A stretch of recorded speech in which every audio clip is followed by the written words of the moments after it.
Today in Portland, Oregon, a police union says a city councillor crossed the line on the new oversight board.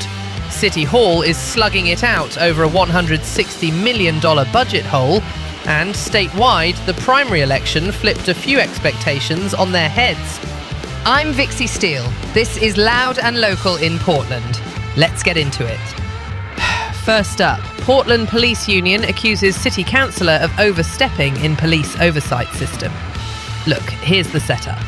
Back in 2020, voters approved the Office of Community-Based Police Accountability. Out of that comes the Community Board for Police Accountability, the CBPA, a civilian board meant to be independent with teeth, replacing the old, weaker setup. That independence is the whole point. City officials aren't supposed to nudge their judgment at all. Enter March 11. District 2 Councillor Samir Kanal shows up at a CBPA meeting and gives a presentation. Kanal used to be a project manager for the Police Accountability Commission, so he offers logistical support, advice, the whole "we're just sharing experience" bit. The Portland Police Association, the PPA, says hold up, that's influence. On March 19th, PPA President Aaron Schmaltz fired off a memo to city officials accusing Kanal of interference that violates the city charter. City staff met with Schmaltz on April 15th, and now the city's reviewing it. That could turn into a legal fight. Kanal's side says it was advisory only, based on experience, not pressure. The union says advice is influence, when the charter says hands off. And to be fair, the new system explicitly blocks city officials from messing with the board's independent judgment. That's baked in. The complaint even asks for extensive comms between Kanal's office and CBPA members. Which, mate, that's a lot of email diving coming. And remember, the PPA has historically opposed this new oversight model, so none of this is exactly out of the blue. My take, if the rules say keep hands off, then keep hands off. I don't make the rules, but I do enforce them. Oversight only works when it's not being steered. If councillors think the board needs help, write it into policy, not whisper it at a meeting, right? At the same time, the union yelling interference at any contact whatsoever looks tactical. Slam the brakes on a board designed to hold police accountable. I swear, Portland spent years building this. Let it breathe. Let the CBPA do the job voters demanded, with zero fingerprints from City Hall. Bloody hell, is that really so complicated? Moving on, before I break something, Portland City Council's heated budget debate, a $160 million gap, and a lot of bad choices. Mayor Keith Wilson's proposed budget is getting carved up. Councillors have thrown down amendments like confetti. Some want to reallocate money from the Police Oversight Board to public safety services. Others want to reverse those eyebrow-raising grabs from the Portland Clean Energy Fund. There's talk of restoring urban forestry and parks funding, because trees and parks matter when your summers are cooking you alive, for real. Security services spending is a flashpoint.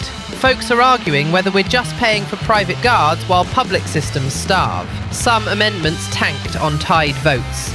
Deadlocked, no movement. There's even chatter about pausing cost of living bumps for the highest earners on the city payroll to help close the gap.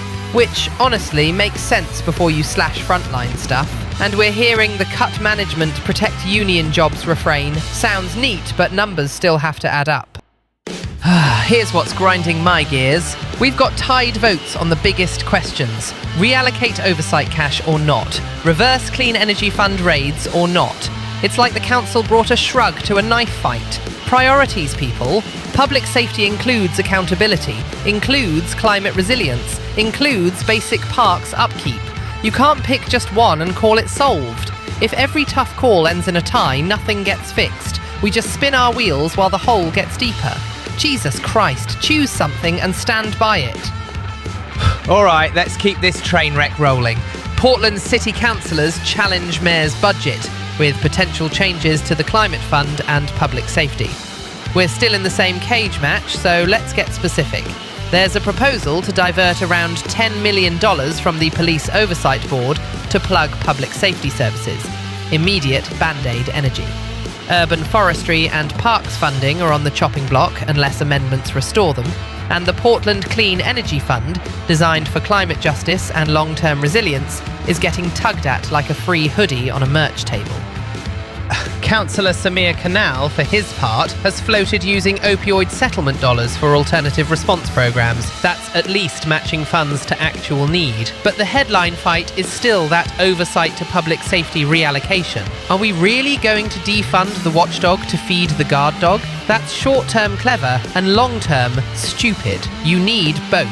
The responder who shows up now and the accountability that prevents tomorrow's lawsuits and scandals. Cutting critical oversight for quick wins is like pawning your smoke detector to buy a candle. You'll have light tonight and a fire tomorrow. I mean, I get the desperation. 160 million is a crater. But raiding accountability and climate funds to patch potholes in the budget is clown math. Put essential services first without kneecapping the very systems that keep us honest and breathing. What fresh disaster is this if we can't walk and chew gum at the same time? And now on to another disaster. Oregon's 2026 primary election results, key wins and a few jaw-droppers. Christine Drazan clinches the Republican nomination for governor.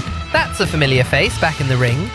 Democrats saw write-ins do better than a lot of folks expected, which screams dissatisfaction with the usual suspects. The gas tax meant to fund transportation got rejected by voters. Message received. Try again with a plan people actually trust. Turnout was low, statewide just over 32%, and Multnomah County around 25.4%. Only a quarter of the county showed up to steer the ship. Unbelievable, but not surprising. And here's a shocker with consequences. Multnomah County Judge Adrian Brown lost his seat after that public dust-up with DA Nathan Vasquez. Elections have receipts. You air a fight in public, voters weigh in. I don't have to like it, but that's the scoreboard. Listen, low turnout means a tiny slice of the state sets the table for November. If you sat it out, you let someone else choose your menu. That's how we end up with gas taxes face-planting and write-ins reshaping slates. Back in my day, people had fucking standards. Show up, fill out the damn ballot, and stop acting shocked when the results don't match your vibes. I shouldn't have to say this, but here we fucking are. To sum the carnage, police oversight is in a legal tug-of-war, City Hall's budget is a knife fight in a phone booth, and the primary reminded everyone that silence is a vote for whatever the loudest quarter wants. Can someone explain why this bullshit is allowed? Oh right, because we let it be. This has been Loud and Local with Vixie Steele in Portland. Stay sharp, pay attention, and for the love of this city, show up next time. We're leaving it at that because I'm fucking exhausted.